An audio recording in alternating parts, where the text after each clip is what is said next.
যেটা আমরা দেখতে পেলাম যে আসামের একজন সাংসদ বা ওনার পরিবার কিভাবে পাকিস্তানের সঙ্গে ওনাদের সম্পর্ক যে বিগত 2014 ইংরাজির লোকসভা নির্বাচনের 6 মাস আগে সেই সাংসদ মহোদয় পাকিস্তানে গিয়েছিলেন এবং ওনার ভিসা ছিল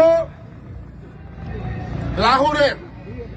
তখন তো উনি কোন ধরনের সাংসদ ছিলেন না বা উনি এই ধরনের ভিআইপি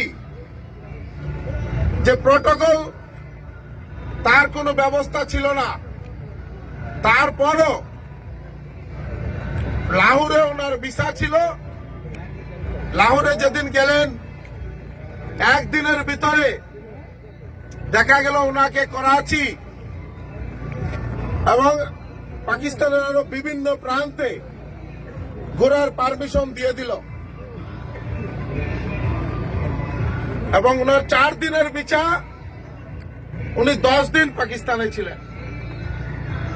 কি উদ্দেশ্যে? নির্বাচনের আগে উনি পাকিস্তান গেলেন। আজকে বিশেষ করে তারপরে সে নির্বাচন হলো। আমি আজকে সাংসদ মহোদয়কে আজকে আমি ওনাকে একটা কোয়েশ্চন করতে চাই। ওনার যিনি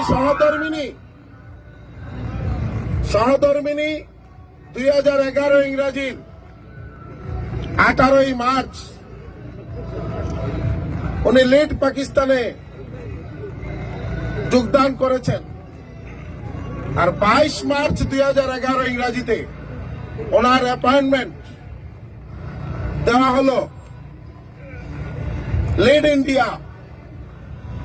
এবং আজকে শুনলে আশ্চর্য হয়ে যাবেন যে উনি 1 বছর যোগদান করেননি। উনি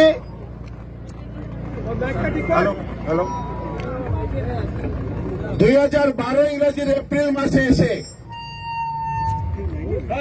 উনি ভারতবর্ষের উনি যোগদান করেছেন লিড ইন্ডিয়া গ্রুপে। আরো আশ্চর্য হবেন যে যার আন্ডারে উনি আজকে উনি যোগদান করেছেন সেই বসের বেতন ছিল 50,000 আর ওনার বেতন 2.5 লাখ টাকা এবং এই বেতন ডাইরেক্ট পাকিস্তান থেকে আসতো। তো আজকে আমি মাননীয় সাংসদ মহোদয়কে কোয়েশ্চন করতে চাই